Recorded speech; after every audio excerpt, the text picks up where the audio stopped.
Anganwadi sisters అందరికీ నమస్కారం. ఈ రోజు అంగన్వాడీ వార్తలకి స్వాగతం. ఇంకా ఎవరైనా సబ్స్క్రైబ్ చేసుకోకపోతే వెంటనే సబ్స్క్రైబ్ చేసుకోండి. వీడియోస్ మాత్రం లైక్ చేస్తూ ఉండండి మరిన్ని అప్డేట్స్ కోసం. ఇక వివరాలకెళ్తే ఆన్‌లైన్ సేవలతో అంగన్వాడీల పరేషాన్. 2018 నుంచి మొబైల్ సేవలైతే అమలవుతున్నాయి.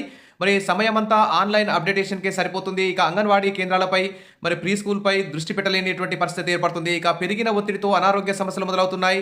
ఇక టవర్ సరిగా రాక ఆ ఫోన్‌లు కూడా చాలా ఓల్డ్ ఫోన్‌లు కావడం వల్ల మరి ఇప్పుడు 5G సిగ్నల్స్ లేని చోటైతే చాలా ఇబ్బంది అయితే ఎదురవుతుంది. ఇక పెరిగిన ఒత్తిడితో అనారోగ్య సమస్యల పాలవుతున్నారు. ఇక ఆన్‌లైన్ అవస్థలు తీర్చాలని సర్కారు కూడా ఎన్నో సార్లు అయితే అంగన్వాడీ టీచర్లు అయితే వేడుకుంటున్నారు. ఇక ఉన్న సమయమంతా ఆన్‌లైన్‌కే సరిపోతుంది. దీంతో కేంద్రాలపై దృష్టి పెట్టలేక తీవ్ర ఒత్తిళ్లు ఎదుర్కొంటున్నారు. ఇక కేంద్ర రాష్ట్ర ప్రభుత్వాల ఆధ్వర్యంలో ఐసీడీఎస్ పథకాల కోసం వివరాలను ఎప్పటికప్పుడు మొబైల్ యాప్ ద్వారా అంగన్వాడీ టీచర్లు అప్డేట్ చేస్తుండాలి. ఈ మేరకు ఉదయం నుంచి సాయంత్రం వరకు వారికి ఇదే పని సరిపోతుంది. దీంతో వారంతా మొబైల్ యాప్‌లో సర్వీసులతోనే సమయమంతా కేటాయించాల్సి వస్తుంది. దీంతో పాటు అంగన్వాడీ కేంద్రాల నిర్వహణకు సంబంధించిన రోజువారీ డేటా కూడా పంపాలి.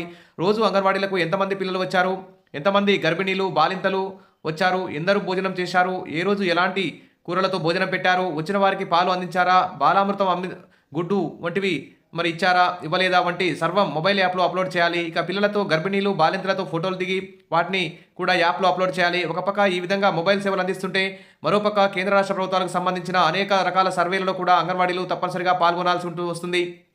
మరి ఆ సర్వేలకు సంబంధించిన వివరాలు కూడా మొబైల్ యాప్ ద్వారా ఎప్పటికప్పుడు అప్లోడ్ చేస్తున్నారు. ఇక 2018లో ప్రతి అంగన్వాడీ టీచర్కు మొబైల్ అందించారు.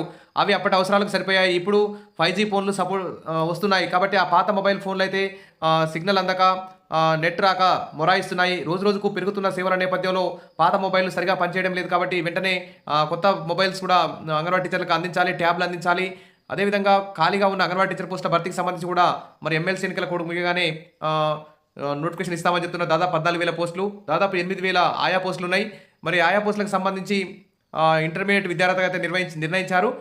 నిరుద్యోగ మహిళలందరూ కూడా అప్లై చేసుకోవచ్చు. ఇక ఆయాలైతే 10th క్లాస్ పాస్ అయ్యి ఉంటే వారికి ప్రమోషన్ కూడా వస్తుంది. తెలంగాణ మొత్తం 567 మందికి ఆయాలకు ప్రమోషన్కి అర్హత ఉందని చెప్పేసి ప్రభుత్వం అయితే లెక్క తేల్చింది. ఇంకా ఎవరైనా ఓపెన్ 10th, ఓపెన్ ఇంటర్ రాసి ఉంటే వారు కూడా మీ ఐసీడీఎస్ ఆఫీస్లో కలిసి ప్రమోషన్ కోసం ఆయాలందరూ కూడా ట్రై చేసుకోండి. Wish all the best. మరిన్ని అప్డేట్స్ కోసం మన ఛానల్ని ఫాలో అవుతుండండి. వీడియోస్ అయితే లైక్ చేస్తూ ఉండండి. మరి ఈ ఆన్లైన్ సేవలన్నింటినీ ఒకే యాప్ లాగా మార్చి ఈ ఆన్లైన్ భారాన్ని అంగన్వాడీల మీద తగ్గించాలని చెప్పేసి అంగన్వాడీ యూనియన్లు, టీచర్లు, ఆయాలందరూ కూడా కోరుకుంటున్నారు. మరి ప్రభుత్వం ఆ దిశగా చర్యలు తీసుకోవాలని ఆశిద్దాం. Thank you.